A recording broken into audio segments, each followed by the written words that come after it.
नमस्कार दोस्तों, स्वागत है आपका अपना ही यूट्यूब चैनल टुडे एग्जाम पर। दोस्तों, जो अभी सभी एग्जाम को ध्यान में रखते हुए जो 57 वीडियो वाली क्लास रन कर रही है, इसके तहत ये अगली वीडियो आप लोगों के लिए है। आज ये हमारा 27वां वीडियो है। इससे पहले हमने आपको 26 वीडियो प्रोवाइड करा दिया है। आशा करते हैं कि आप देखे ही होंगे। जिन भाई बंधु को CHSL का एग्ज़ाम देना है या फिर CGL मेंस के लिए अभी से तैयारी में जुट गए हैं, जिनका प्रे अच्छा गया है, तो ये सभी MTS देना है या फिर दिल्ली पुलिस देना है, या फिर मैं यूँ कहूँ कि जहाँ जहाँ GK GS पूछी जाती है, अगर आप एग्ज़ाम देना चाहते हैं और देने वाले हैं तो आप जो है ये सीरीज़ को फॉलो कीजिए। आपको 100% जो है अच्छा रिजल्ट आएगा, है ना। कोई भी मतलब इसमें शक की बात नहीं है कि ये टाइम पास होगा आपका, क्योंकि दोस्तों मैं टाइम पास कराने वाला क्वेश्चन रखता ही नहीं, ये तो आप भी जानते हैं। और जो एक्स्ट्रा फैक्ट होती है ये आपकी काफ़ी काम की होती है। तो चलिए दोस्तों, शुरू करते हैं आज का ये क्लास। जैसे आपने पिछले कई सारे क्लास मतलब जो एग्जाम्स हुए हैं उसके एनालिसिस में एक्स्ट्रा फैक्ट का फ़ायदा देखा, साथ ही जो मैंने प्रैक्टिस सेट करवाया वो प्रैक्टिस सेट का आपने फ़ायदा देखा। तो ये भी जो एक सीरीज़ है, ये तो सबसे बड़ी सीरीज़ है भाई, 57 वीडियो लाऊंगा मैं, है ना। तो ये तो फ़ायदा करेगा ही। चलिए शुरू करते हैं, है ना। पहला जो हमारा प्रश्न है, 1776 में पुरंदर की संधि किसके किसके मध्य हुई थी? Between whom was the treaty of Purandara signed in 1776। देखिए, पुरंदर की संधि दो बार होती है। एक तो आपका 1665 में हुआ था और एक आपका 1776 में हुआ था। ये एक बच्चा टेलीग्राम पे क्वेश्चन राइज किया, इसीलिए मुझे लगा कि बहुत सारे बच्चे नहीं जानते होंगे, इसीलिए क्वेश्चन रख लिया हूँ। ठीक है, तो मराठा शासक नाना फडणवीस और अंग्रेज के मध्य जो है 1776 में हुआ था। ठीक है, एक बार जो 1765 में हुआ था ये आपका शिवाजी और जय सिंह प्रथम के बीच में हुआ था। तो दो बार हुए थे पुरंदर की संधि, ध्यान रखेंगे, है ना। अगर पुरंदर की संधि क्वेश्चन है और नीचे में अगर आपसे ईस्वी पूछ रहा है तो या तो 1565 ऑप्शन में होगा या फिर 1776 होगा, दोनों में से एक ही ऑप्शन में होंगे, है ना। तो भैया, मराठा साम्राज्य के संस्थापक कौन है? शिवाजी महाराज हैं। मराठा साम्राज्य की, अच्छा, शिवाजी महाराज के जो मंत्री परिषद है, यहाँ से आपका क्वेश्चन आ जाता है। तो अष्ट प्रधान जो है शिवाजी महाराज के मंत्री परिषद को कहा जाता था। और इसी प्रकार से अष्ट दिग्गज जो है ये कृष्णदेव राय के मंत्री परिषद को कहा जाता था। नवरत्न जो है ये अकबर के मंत्री परिषद को कहा जाता था। और साथ ही चंद्रगुप्त द्वितीय यानी विक्रमादित्य जिसे हम कहते हैं, तो इनके भी मंत्री परिषद को नवरत्न ही कहते थे। तो ये सभी बात ध्यान रखेंगे, मंत्री परिषद के नाम से क्वेश्चन आ जाते हैं। फिर यही चार शासक के आते हैं, एक शिवाजी, एक कृष्णदेव राय, एक आपका अकबर और एक आपका विक्रमादित्य यानी चंद्रगुप्त द्वितीय। इन चारों का नाम मैंने बता दिया। इनके अलावा शिवाजी के गुरु से भी क्वेश्चन आए एग्जाम के अंदर कि इनके गुरु कौन थे। तो शिवाजी के गुरु एक तो दादा कोंडदेव थे, कोंडदेव, और एक जो आध्यात्मिक गुरु हुए ये स्वामी रामदास हुए। तो दोनों बात ध्यान रखेंगे, एक कोंडव देव और एक रामदास, ये दोनों ही आपका शिवाजी के गुरु थे, टीचर थे। इनके अलावा जो महात्मा बुद्ध है ना, उनके भी गुरु से क्वेश्चन आ गया है। तो अलार कलाम जो है भगवान बुद्ध या महात्मा बुद्ध के जो है गुरु हुआ करते थे, तो इन्हें भी ध्यान रखेंगे। मराठा साम्राज्य के द्वितीय संस्थापक किसे माना जाता है? भाई, संस्थापक तो शिवाजी महाराज हो गए। सेकेंड संस्थापक किसे माना जाता है? तो बालाजी विश्वनाथ को, VVI करके रखेंगे, 2 करोड़ वाली एग्जाम में आया है। इनके अलावा पुरंदर की संधि जो पहला वाला हुआ था मैं बता ही दिया, राजा शिवाजी महाराज और राजा जय सिंह प्रथम के बीच में हुआ था 1665 में। बाद में हुआ 1776 में नाना फडणवीस और अंग्रेज के साथ। इसके अलावा एक सालावाई की संधि है। सालावाई की संधि जो है ये 1782 ईस्वी में हुआ था। इसी के परिणाम स्वरूप जो फर्स्ट आंग्ल मराठा युद्ध था इसकी समाप्ति हुई। तो ये बात भी ध्यान रखेंगे, पूछा जाता है कि किस युद्ध के परिणाम स्वरूप जो है आपका सालावाई की संधि हुई है, या किस संधि के तहत जो है आपका प्रथम आंग्ल मराठा युद्ध समाप्ति हुआ। दोनों रिवर्स गियर लगा के आप सोचिए इसको, है ना। तो दोनों भैंस वर्षा होंगे, एक हुआ तो दूसरा हुआ भाई, है ना। तो ये जो है आपके सालावाई की संधि होंगे 1782, इसी के तहत प्रथम आंग्ल मराठा युद्ध समाप्त हुए, है ना। मराठों के काल में चौथ और सरदेश मुखी ये दोनों जो है टैक्स के प्रकार थी, कर थी, है ना। तो भाई इन्हें मैंने बता ही दिया कि चौथ का कितना दर था, 1/4, 25%। इसके अलावा इल्बर्ट बिल कब पेश किया गया था? When was the Ilbert bill introduced? तो इल्बर्ट बिल से हम कब इंट्रोड्यूस्ड हुए थे भाई? तो हम हुए थे 1883 ईस्वी के दौरान। ठीक है, अच्छा ये इल्बर्ट बिल क्या था, अगर आप ये समझ लिए तो आपको ज़्यादा दिन तक याद रहेगा भाई, सिंपल सी बात है। तो इल्बर्ट बिल क्या था भाई कि देखिए, जो इंडिया में जो यूरोप के लोग रहते थे, मतलब जो अंग्रेजी लोग रहते थे, इंग्लिशमैन यानी फिर ब्रिटेन या फिर इंग्लैंड के जो यहाँ पे लोग रहते थे, तो ये जो कोई क्राइम वगैरह करता था तो इनकी सुनवाई कोई भी हिंदुस्तानी जज के पास नहीं जाता था। ठीक है, हिंदुस्तानी जज नहीं सुनवाई करते थे इनका, ये समझ के कि ये इनके लायक नहीं है ना। तो ये हिंदुस्तानी जज को ये अधिकार दिलाने के लिए इल्बर्ट बिल लाया गया था कि यूरोपियन जो लोग हैं उनके भी कार्रवाई की सुनवाई करेंगे हिंदुस्तानी जज, है ना। तो ये जो है एक विवादास्पद बिल रहा, बाद में इसे रिवर्ट करना पड़ा क्योंकि बहुत सारे लोग जो हैं इनके विरोध करने लगे। लोग मतलब इंग्लैंड के निवासी, है ना भाई, उनके जो एक छत्र राज था उन पे थोड़ा सा अंकुश लगने वाली बात हो रही थी, है ना, तो विरोध किए। तो ये विवादास्पद बिल आपके एग्जाम में पूछा जाता है। तो ये 1883 में आया था। इल्बर्ट बिल एक विवादास्पद बिल था। इसके तहत भारतीय न्यायाधीशों को यूरोपीय लोगों के मुद्दाओं की सुनवाई करने का अधिकार देना था, जिसे मैंने अभी मौखिक लैंग्वेज में जो है प्रकट किया था। इसके अलावा इस बिल को पारित करने के समय अंग्रेज कौन थे, तो लॉर्ड रिपन थे। प्रसिद्ध वर्नाक्युलर एक्ट, ये क्या था भाई, वर्नाक्युलर एक्ट, तो प्रेस पे लगाम था, प्रेस पे लगाम था, प्रेस पे लगाम था वर्नाक्युलर एक्ट। ये कब आया था, 1882 में, किसके समय, रिपन के समय। तो ये बात भी ध्यान रखेंगे। इसके अलावा पहला कारखाना अधिनियम 1781, ये भी रिपन के समय। पहले कारखाना अधिनियम में कितने वर्ष से कम उम्र के बच्चे को कल कारखाने में काम पे रखने से मना किया गया, तो आपको बताना है 7 वर्ष। ठीक है, आजकल कितने वर्ष है भाई, आर्टिकल 24 के थ्रू, तो आर्टिकल 24 के थ्रू है 14 वर्ष। 14 वर्ष से कम उम्र के बच्चे जो हैं किसी भी कल कारखाने में नहीं लगाए जाएंगे। साथ ही 6 से 14 वर्ष तक के बच्चों को ही इंडिया में मौलिक शिक्षा फ्री है ना, तो ये बात भी ध्यान रखेंगे। इनके अलावा भारत में लगातार 10 वर्षों के अंतराल पे जो जनगणना हो रही है, ये 1881 से हो रही है, ये भी रिपन के समय से कंडक्ट कराई जा रही है ना, 10 वर्ष के अंतराल पे आज भी हो रही है भाई। 2021 में होना है 16वां जनगणना, लेकिन अभी डाटा रिलीज नहीं हुआ है। भारत में पहली बार जनगणना कब हुआ था, तो 1872 में हुआ था, लॉर्ड मेयो के समय हुआ था, है ना। दोस्तों आप लोग बोलते हो कि वीडियो में आवाज़ कम है, मुझे तो नहीं लगता, मैंने खुद ही चला के देखा था, आप लोग कमेंट किए तो इतना अच्छा आवाज़ आ रहा है। हो सकता है आपकी वॉल्यूम कम कर रखी होगी, जरा देखिए एक बार बढ़ा के, है ना।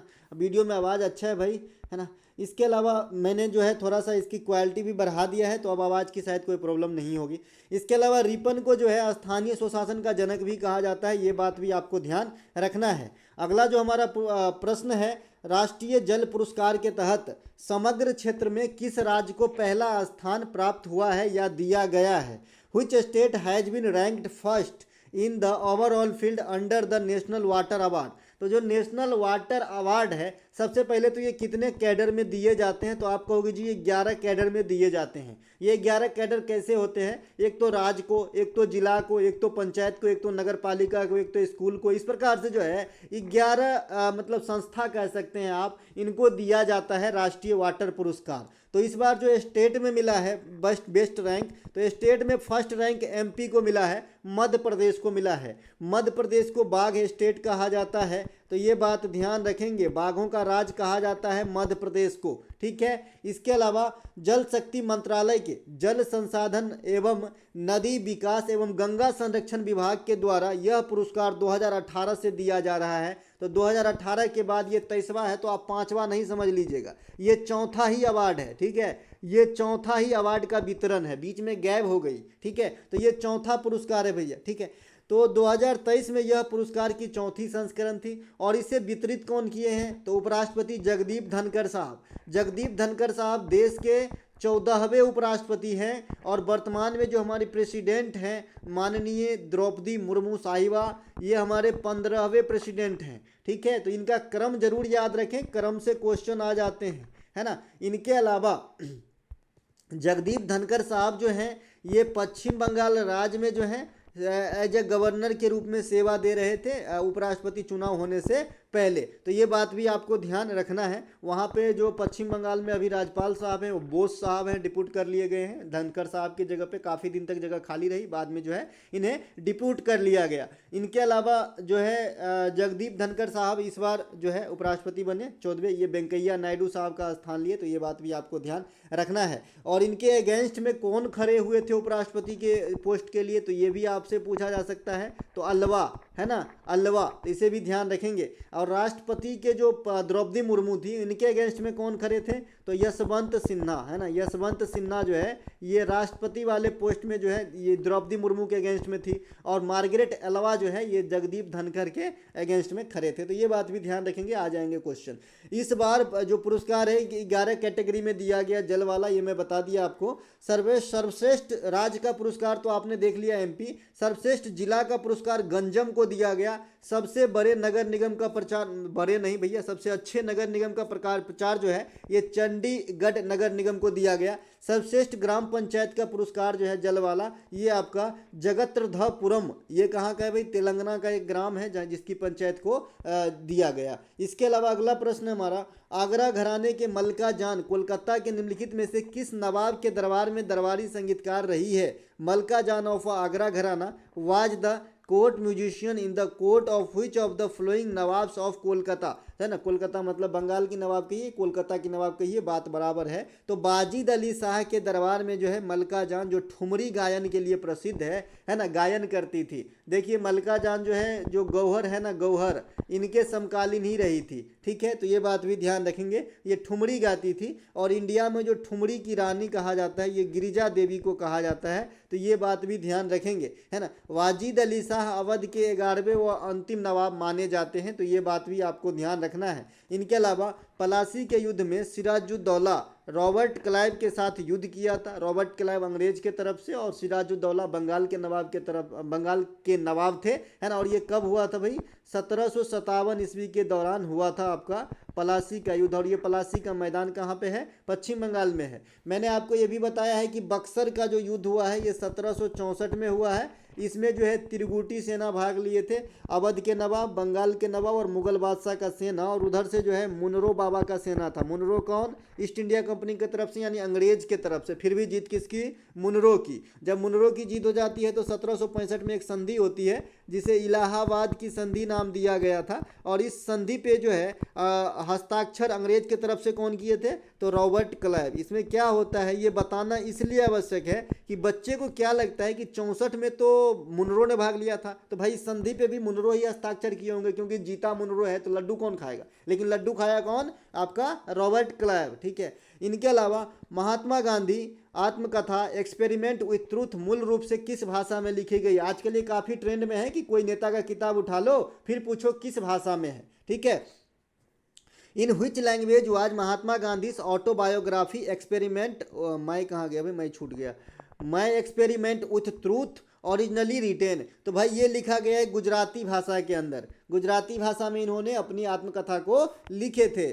बाल गंगाधर तिलक, है ना, द्वारा लिखा गया एक पुस्तक पत्रिका है केसरी। केसरी किस भाषा में लिखा गया, तो मराठी भाषा में। और गंगाधर तिलक के द्वारा लिखा गया एक और पत्रिका है मराठा। मराठा किस भाषा में लिखा गया था, तो मराठा इंग्लिश भाषा में लिखा गया था, अंग्रेज को चकमा देने के लिए कि मराठी नाम है और अंग्रेजी भाषा में लिखा है, ठीक है। और इसके अलावा केसरी नाम है तो मराठी भाषा में। ये दोनों पुस्तक किनके हैं, तिलक साहब के। माना जाता है कि जब तिलक साहब को बर्मा के मांडला जेल में रखा गया था तभी वहाँ पे जो है पाठन का काम जारी रखा था और कई सारे जो है नोट वहाँ पे लिखे थे। ज्योतिबा फुले के द्वारा लिखा गया जो पुस्तक है गुलामगिरी, ये आपका मराठी भाषा में लिखा गया है ना। ज्योतिबा फुले वही ज्योतिबा फुले है, सत्यशोधक समाज 1873 के संस्थापक, भैया कंफ्यूज नहीं होना। लता मंगेशकर की जो पहली गायन की उन्होंने का पहला गाना जो शूट किया वो भी मराठी भाषा में ही शूट किया। तो यहाँ पे जो भी मराठी भाषा से मिलता जुलता क्वेश्चन है मैंने यहाँ पे रखा है। एक्स्ट्रा फैक्ट यही है भाई, है ना, एक जैसे कोई एक जगह लपेटो। 2011 जनगणना के अनुसार मराठी इंडिया की तीसरी बोले जाने वाली सबसे बड़ी भाषा है ना। तो ये बात भी आपको ध्यान रखना है, पहला हिंदी, दूसरा बंगली और तीसरा जो है आपका मराठी ही है। तो ये बात भी ध्यान रखेंगे। मैंने बता दिया था कि ये मराठी का रीजन बहुत बड़ा है, महाराष्ट्र में तो होता ही है, गोवा में होता है, गुजरात में होता है, मध्य प्रदेश के कुछ पार्ट में होते हैं, कर्नाटक के कुछ भाग में होते हैं। तो ये मराठी भाषा का क्षेत्र जो है काफ़ी बड़ा है ना। इसके अलावा आपका महात्मा गांधी से कुछ और भी क्वेश्चन है। वैसे मैंने आपको महात्मा गांधी से दर्शन मैंने करा ही दिया भाई। मैं तो आपको ये मानना है कि अगर आपको संविधान के आर्टिकल याद है और महात्मा गांधी के बारे में सारी जानकारी याद है तो आप किसी भी एग्जाम में 4 क्वेश्चन ईजी वे में करके आओगे। 4 क्वेश्चन जो है कोई आपका नहीं रोक सकता। अगर इंडिया के पॉलिटी में थोड़ा सा इंटरेस्टेड हो और महात्मा गांधी को अच्छे से जानते हो, उनके क्रियाकलाप को, तो 4 क्वेश्चन बनने से कोई नहीं रोक सकता। ये 4 क्वेश्चन हमेशा आपकी फिक्स होनी चाहिए, इसीलिए जानकारी पुख्ता होनी चाहिए गांधी जी के बारे में, ठीक है। महात्मा गांधी ने भारत के जो प्रमुख आंदोलन चलाए, ये सब चंपारण सत्याग्रह 1917 में चलाए थे और इनको आमंत्रित कौन किए थे? राजकुमार शुक्ल। कल के जो है सीजीएल सेकेंड शिफ्ट में जो है ये क्वेश्चन सेकेंड या थर्ड शिफ्ट में जो है आपको पूछा गया था कि आमंत्रण कौन किए थे, कल या परसों, एग्जैक्ट याद नहीं है। तो ये राजकुमार शुक्ल ने आमंत्रण किया था, है ना। क्यों भाई चंपारण में ऐसा क्या हो गया था? तो तीन कठिया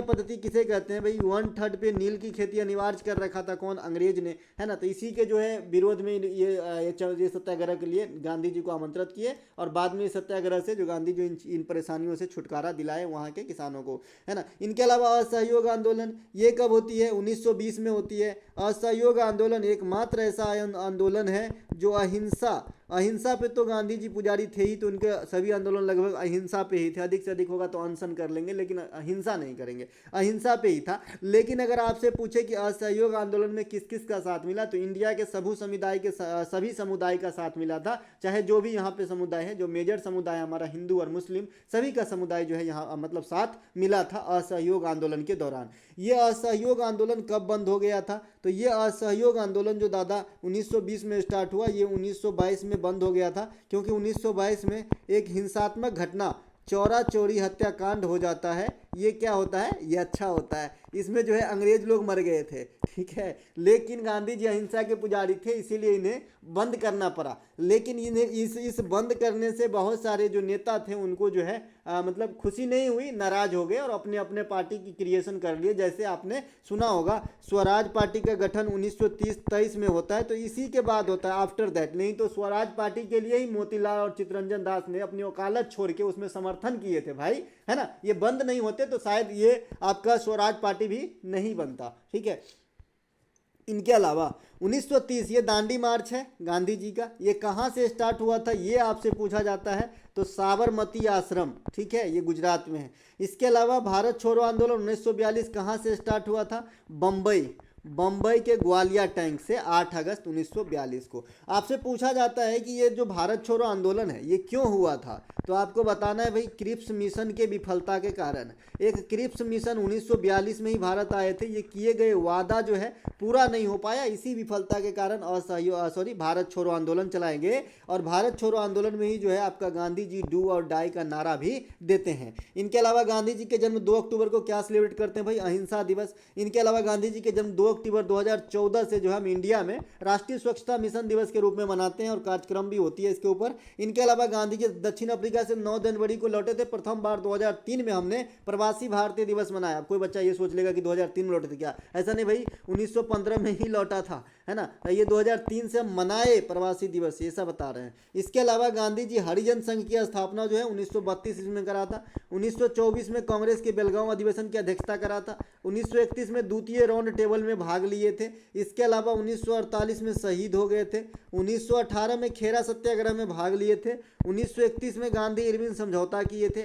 1932 में पूना पैक्ट किए थे। तो ये सब गांधी जी से संबंधित कुछ जो है आपके जानकारी है। इसके अलावा 1893 में अफ्रीका गए थे, जो पहला शुरुआती होना चाहिए था। इसके अलावा राष्ट्रीय आय की गणना किस विधि को औद्योगिक उत्पत्ति विधि के नाम से भी जाना जाता है? जो राष्ट्रीय आय की हम गणना करते हैं तो किस विधि को जो है औद्योगिक उत्पत्ति विधि भी कहते हैं? Which method of calculating national income is also known as industrial origin method. तो जो इंडस्ट्रियल ओरिजिन मेथड कहते हैं ये हम कहते हैं भैया मूल्य वर्धित विधि को। क्या कहते हैं? मूल्य वर्धित विधि को हम जो है आपका मतलब कहते हैं, ठीक है। मूल्य वर्धित विधि क्या होती है भाई? मूल्य वर्धित विधि, है ना, मूल्य वर्धित विधि, ठीक है। इसके फुल फॉर्म भी आपसे पूछे जाते हैं एग्जाम में, यही मैं रिकॉल कर रहा हूँ, है ना। इसके अलावा राष्ट्रीय आय की गणना सबसे पहले दादा भाई नौरोजी ने किया था। ये बात भी आपको ध्यान रखना, इसके मुझे याद आएगा तो बताऊंगा, क्योंकि ये क्वेश्चन जो है आपको फुल फॉर्म में भी पूछा जाता है एग्जाम के अंदर, ठीक है। एक तो आपका सेज भी पूछा जाता है, स्पेशल इकोनॉमिक जोन, इसी प्रकार से ये भी हैं। अच्छा, एक भैट का भी पूछा जाता है, है ना। वैल्यू एडेड टैक्स भी पूछा जाता है, मैं यही आपको जो है रिकॉल कर रहा था। वैल्यू एडेड टैक्स भी आपसे पूछा जाता है एग्जाम के अंदर कि इसके फुल फॉर्म क्या होता है, ठीक है।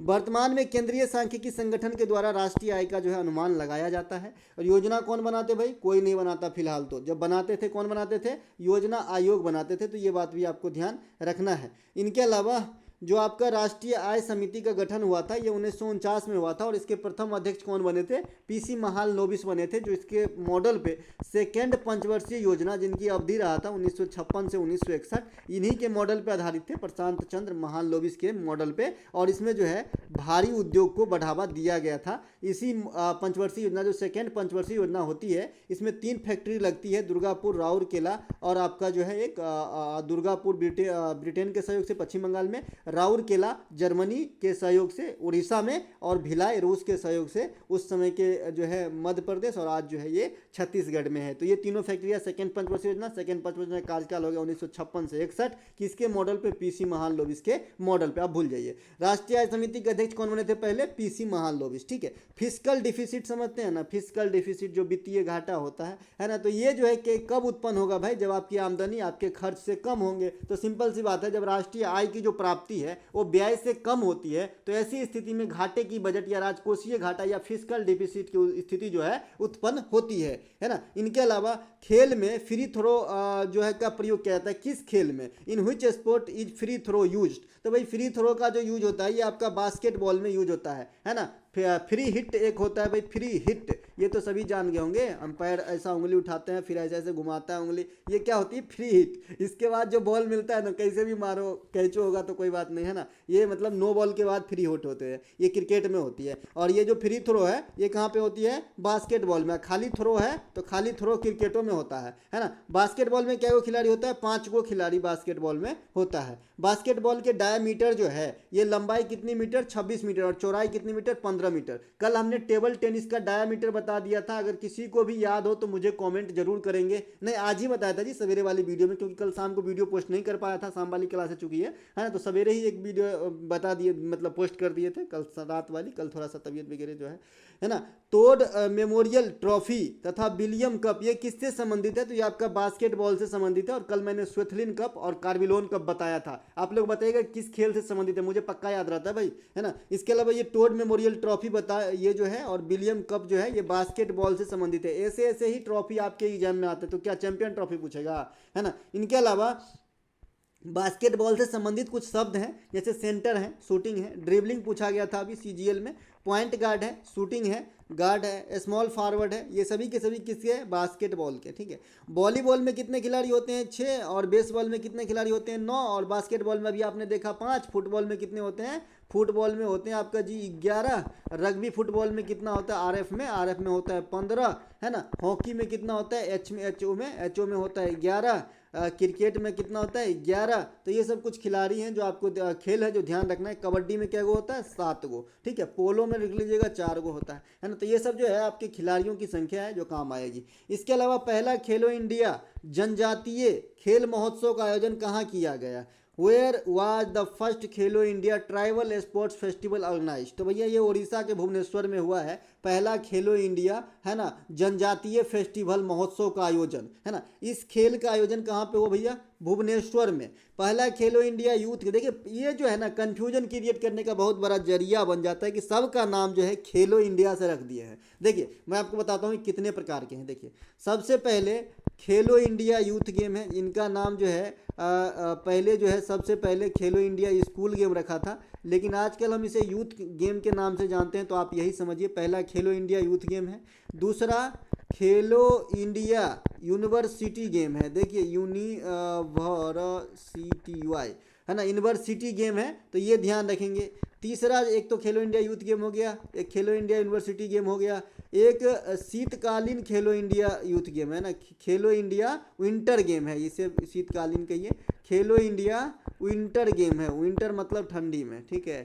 इंटर गेम, ठीक है। तो ये 3 गो हो गया। और एगो अभी और जो है नया आ गया है, खेलो इंडिया जनजातीय महोत्सव वाला गेम, तो 4 गो हो गया। तो इसमें कंफ्यूज नहीं होना है, जब भी ये एग्जाम में पूछे तो 2 बार ध्यान से पढ़ना, नहीं तो पूछे कुछ और अब मार के आगे कुछ और हो गए, यहाँ पे बंटा धार, ऐसे मत करना भैया, है ना। तो यहाँ फिर से आ जाते हैं। तो जो खेलो इंडिया जनजातीय खेल महोत्सव का फर्स्ट एडिशन है, इसका आयोजन आपका उड़ीसा के अंदर हुआ है, भुवनेश्वर में।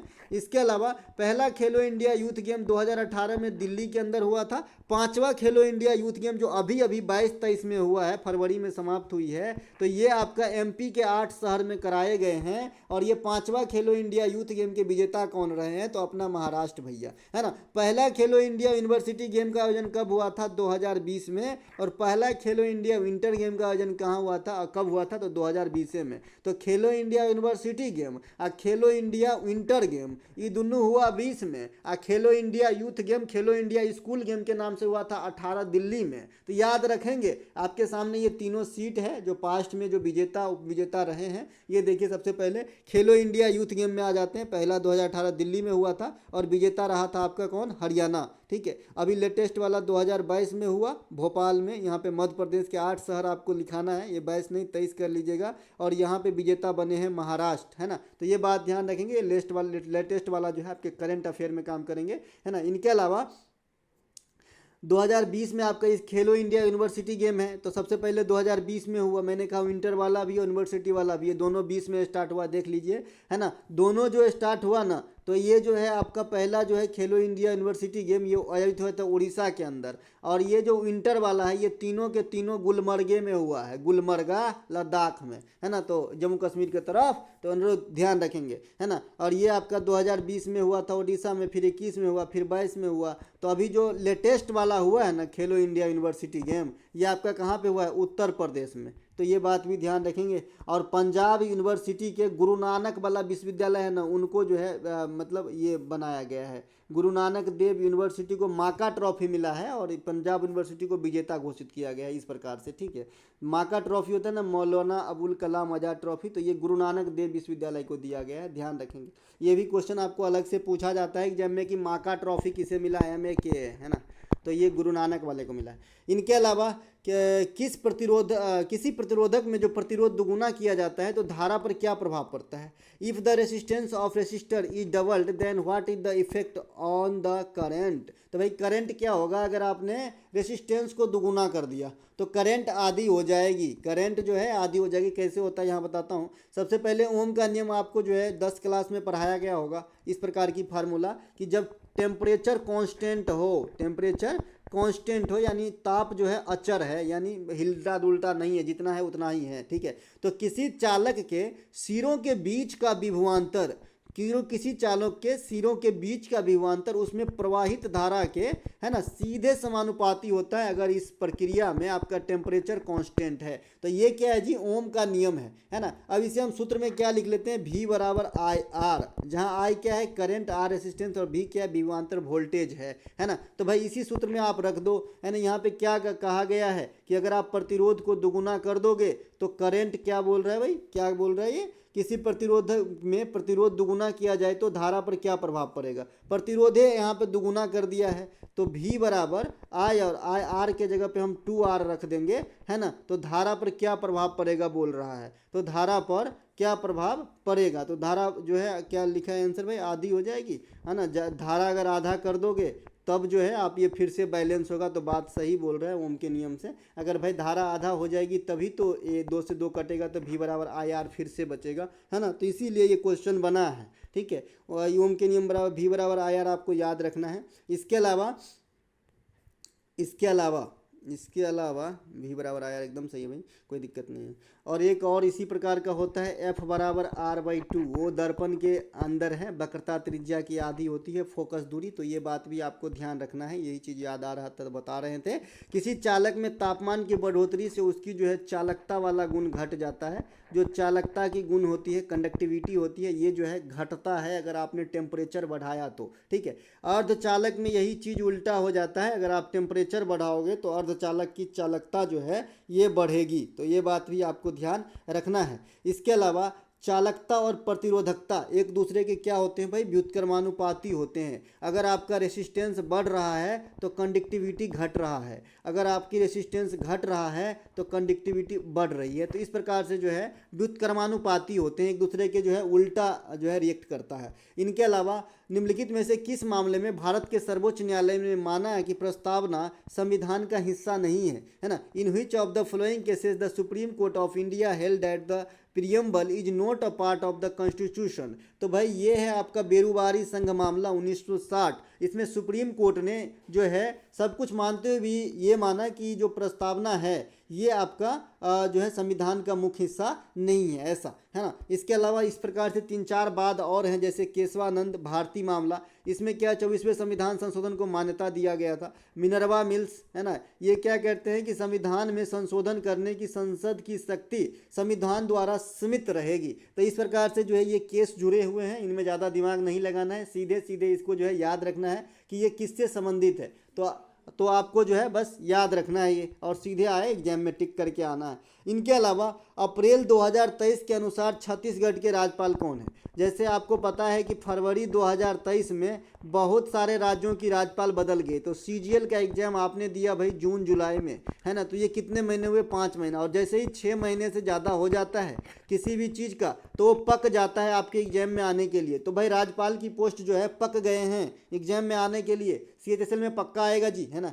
तो अप्रैल 2023 के अनुसार, अब ये नहीं कि छत्तीसगढ़ का आएगा लेकिन राज्यपाल से, है ना। तो छत्तीसगढ़ के राज्यपाल कौन है भाई? विश्वभूषण हरिश्चंद्रन। ये पहले कहाँ के राज्यपाल हुआ करते थे? तो आंध्र प्रदेश के राज्यपाल हुआ करते थे। 2022 में कलिंग सम्मान जो है, जो उड़ीसा राज्य के सरकार देते हैं, देखिए वो कलिंग पुरस्कार है जो यूनेस्को के द्वारा दिया जाता है, ठीक है। और एक वो आपका कलिंग सम्मान है जो उड़ीसा के सरकार प्रदान करती है। तो ये विश्वभूषण हरिश्चंद्रन को ही दिया गया था 22 वाला कलिंग सम्मान उड़ीसा के सरकार के द्वारा, है ना। और जो कलिंग पुरस्कार है वो तो यूनेस्को देता है भाई, वो तो बहुत बड़ा पुरस्कार है। इसके अलावा श्री रमेश बैस, ये वर्तमान में महाराष्ट्र के राज्यपाल हैं, मणिपुर के अनसुईया उइके हैं। अब मैंने मणिपुर का ही क्यों लिखा है? इसलिए लिखा है कि अगर छत्तीसगढ़ याद रखेंगे तो आप मणिपुर का भी याद रहेगा, क्योंकि छत्तीसगढ़ के पहले अनसुईया उइके थी, है ना। तो ये जो है छूट के चली गई कहाँ पे? मणिपुर। आजकल मणिपुर में जो है ज़्यादा लफड़ा भी चल रहा है, जैसा कि आप जानते हैं भाई, है ना। और ये विश्वभूषण हरिश्चंद्रन पहले आंध्र प्रदेश का और आजकल जो है कहाँ के हैं? आपका छत्तीसगढ़ का है, ठीक है। तो ये बात भी ध्यान रखेंगे। इनके अलावा अगला प्रश्न है, आनंदा शंकर जयंत का संबंध किस नृत्य से है? आनंदा शंकर जयंत भैया भरतनाट्यम और कुचिपुड़ी दोनों कर लेती है ना। और ऐसा नहीं कि सिर्फ नृत्य ही करती है, ये भारतीय रेल के अंदर ऑफिसर भी हैं, भारतीय रेल के अंदर ये ऑफिसर भी हैं और इनको पद्म पुरस्कार भी दिया गया है ना।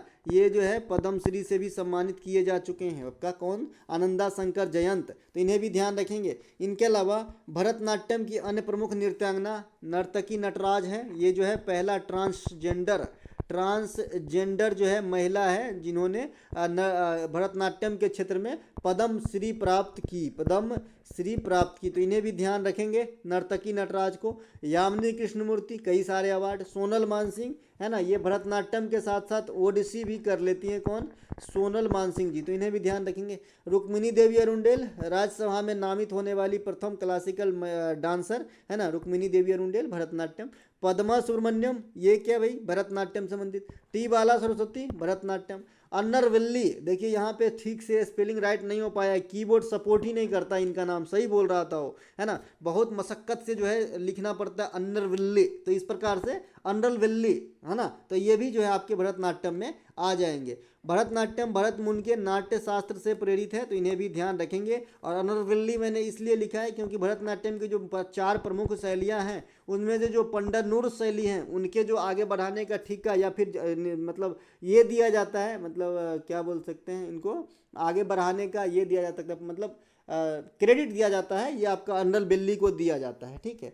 इनके अलावा शिक्षा मंत्रालय ने राष्ट्रीय संस्थागत रैंकिंग फ्रेमवर्क 2023 में समग्र शिक्षा में किस संस्थान को प्रथम स्थान दिया है? Which institute had been ranked first in the overall category in the national institutional ranking framework 2023 by the ministry of education. तो IIT मद्रास को जो है प्रथम स्थान मिला है। देखिए IIT मद्रास एक चीज़ के लिए और फेमस हो चुके हैं, ये एंड्रॉयड एक वर्जन जो है इन्होंने लॉन्च किया है है जिनका नाम है भरोस, है ना। ये भरोस जो है एंड्रॉयड वर्जन इनकी जो लॉन्च करने का श्रेय है ये आपको IIT मद्रास को दिया था। हालांकि अन्य कंपनी ने भी सपोर्ट किया है, लेकिन जो IIT है ये मद्रास से ही जुड़े हुए हैं, तो ये बात भी ध्यान रखेंगे।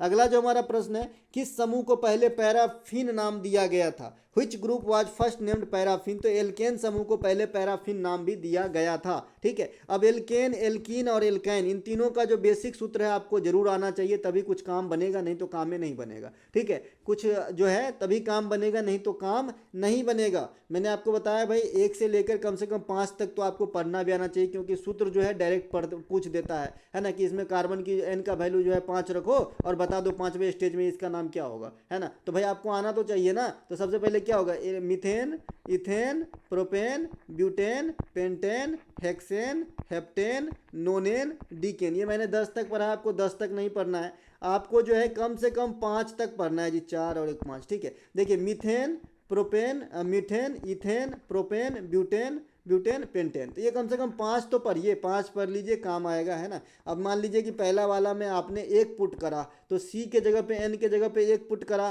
फिर H और 2 गुने 1 +2 है ना, 2N + 2 है भाई, H2N + 2, तो ये निकल के क्या आया C1H4, इसको क्या बोलते हैं, मीथेन बोलते हैं। अगर आपने 2 पुट करेंगे तो क्या हो जाएगा C2, 2 H में कितना हो जाएगा, 2 × 4 = 6, H6, C2H6 क्या हो जाएगा भाई, इथेन हो जाएगा। तो अगर आपसे इथेन का फार्मूला पूछ दिया तो अगर आपको आता है तब ना जी बताओगे, भाई पढ़ने आता है तब तो पता चलेगा ना कि कितने नंबर पे इथेन आएगा, कितना पुट करूँ, है ना। तो इस प्रकार से इन्हें कम से कम 5 तक जरूर याद रखें, ठीक है। और इथेन, मीथेन, ब्यूटेन, पेंटेन का फार्मूला जो है आए दिन पूछते ही रहता है, और एक बेंजीन का फार्मूला भी पूछता है। तो बेंजीन का तो मैंने बता ही दिया भाई, C6H6 होता है। अगर अभी आपसे पूछा था कि बेंजीन के ग्रुप में, है ना, अगर आपको CHO कंपाउंड जोड़ दिया जाए तो क्या बन जाता है, भाई आपको पता है कि CHO कंपाउंड क्या होता है, एल्डिहाइड होता है। क्या होता है, एल्डिहाइड। और एल्डिहाइड आप जोड़ोगे तो सिंपल सी बात है, बेंजीन में जोड़ोगे तो बेंजल्डिहाइड बनेगा, क्योंकि उसके एक हाइड्रोजन जो है पहले से प्रतिस्थापित हो जाते हैं।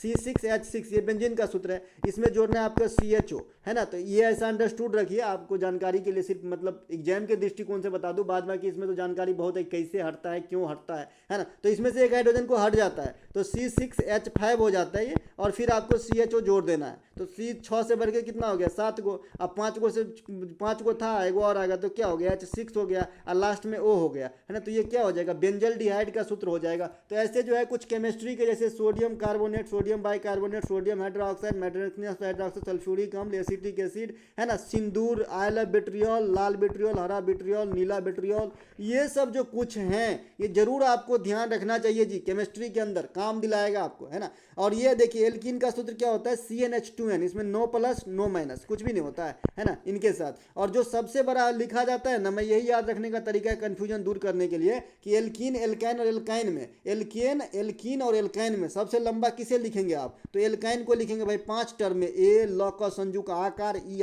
एल्काइन, तो ये 5 बार में, तो 5 बार में जो लिखा जाता है ना वो माइनस वाला है, हम ऐसे ही याद रखे हैं, ठीक है। और जो प्लस वाला है वो एकदम मीथेन वाला जो है प्लस वाला मतलब एल्केन है ना। इनके अलावा पदार्थ के 3 अवस्था तो सभी जानते हैं, ठोस, द्रव और गैस। एक चौथा अवस्था भी आपसे पूछता है तो प्लाज्मा बताना है आपको, है ना। प्लाज्मा खून के अंदर भी होता है भाई, और प्लाज्मा जो है चौथा अवस्था पदार्थ की भी मानी गई है। इनके अलावा किस गुप्त राजा को देवगुप्त भी कहा जाता था, which Gupta king was also known as Devgupta. तो देवगुप्ता जो है ये चंद्रगुप्त द्वितीय विक्रमादित्य को कहते थे जी, है ना। इनके अलावा चंद्रगुप्त द्वितीय के काल में कौन आए थे, भारत फहियान आए थे। और हर्षवर्धन के काल में कौन आए थे, आप लोग कमेंट कर देना, हर्षवर्धन के काल में कौन आए थे। समुद्रगुप्त को भारत का नेपोलियन कहा जाता है, और समुद्रगुप्त जो है पिताजी थे चंद्रगुप्त द्वितीय के, ठीक है। चंद्रगुप्त द्वितीय यानी विक्रमादित्य जो थे, इनके पिता कौन थे, समुद्रगुप्त। इसी प्रकार से अशोक का पिता भी आपसे पूछ लेता है एग्जाम में, तो राजा अशोक के पिता थे बिंदुसार। कौन थे, बिंदुसार। और हर्यक वंश के जो अजात शत्रु हैं, अजात शत्रु के पिता थे बिंबिसार। तो बिंबिसार और बिंदुसार में कंफ्यूजन नहीं चाहिए अपने को, है ना। जो बिंबिसार है वो हर्यक वंश के संस्थापक हैं, ठीक है, जो मगध पे प्रथम वंश माना जाता है। और जो बिंदुसार है ये मौर्य वंश के राजा अशोक के पापा हैं, ठीक है। तो दोनों बात ध्यान रखेंगे, पापा में थोड़ा सा कंफ्यूजन नहीं होना चाहिए इन शासकों के। इनके अलावा समुद्रगुप्त की दरबारी कौन है भाई, हरिसेन। इन्होंने क्या किया, प्रयाग प्रशिस्ति की रचना की, ये बात भी आपको ध्यान रखना है। दिल्ली के महरौली जो स्तंभ है ये माना जाता है कि गुप्त शासक ने बनवाया, उसमें से भी किनका, चंद्रगुप्त का नाम जो है उनपे अंकित है। तो ये ये बात भी आपको ध्यान रखना है। महरौली अभिलेख, लौह स्तंभ। इनके अलावा सेक्रेनी उत्सव किस राज्य में मनाया जाता है? In which state of Sekrenyi festival celebrate? तो नागालैंड में। सेक्रेनी नागालैंड की जो है फरवरी महीने में अंगामी जनजाति के द्वारा मनाया जाने वाला त्यौहार है। अब नागालैंड के कुछ अन्य त्यौहार जैसे हॉर्नबिल है ना, नागालैंड के सबसे प्रमुख त्यौहार, ये 10 दिन तक चलता है और ये आपका दिसंबर माह में चलती है और सबसे पहले 2000 ईस्वी में सेलिब्रेट किया गया। इसे त्योहारों का त्यौहार कहा जाता है ना। इसके अलावा नागालैंड का अन्य त्यौहार याओलांग महोत्सव, हॉर्नबिल, मिमकुट, हेगा, बूसू। देखिए एगो बूसू है जो नागालैंड में, एगो बीसू है जो नव वर्ष है जी केरल का, नव वर्ष है केरल का, क्या? बीसू। और ये है बूसू, तो बूसू नागालैंड में, अब बीसू जो है ये हो जाता है आपका केरला में। इनके अलावा उत्तर प्रदेश की प्रथम महिला commissioner, who is the first women commissioner of Uttar Pradesh? Lakshmi Singh बनी है, लेडी सिंघम कहा जाता है इनको। इनके अलावा पंजाब की प्रथम महिला डीजीपी गुरप्रीत कौर और शशि प्रभा देवी। मैडम सर नामक किताब, अगर आपको याद हो कि पिछले सीजीएल में पूछा गया था 22 के अंदर, तो आप कहोगे जी हाँ। फिर ये जो है फेज 11 के अंदर पूछा गया 22 में ही, और जीडी में भी पूछा गया 23 में ही। 23 में जीडी हुआ ना जी, फरवरी